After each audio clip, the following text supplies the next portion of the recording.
Dabira wa kabaka wange ayisa abasajja kabaka Ssebuufu bwango tulaba ku ky'omulungi ono amatobo tabene kabaka Cuucu musanyuke kabaka mwali sambira nnyuma nga jjanzi kabaka mwali empologoma.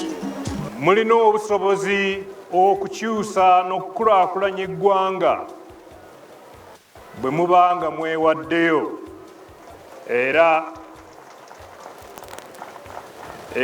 bwe mukolera awamu. Tubasaba mwenyigire mu kusomesa abantu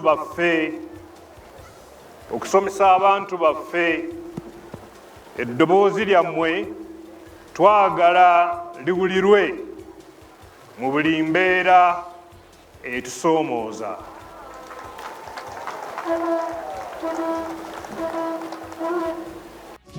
Tweyanze Ssebuufu bwango ebigambo by'otugambye bikulu tubiwulidde n'olulala okolanga bw'otyo osiimanga n'ojjako eno ayi Ssebuufu bwango ne tukulabako.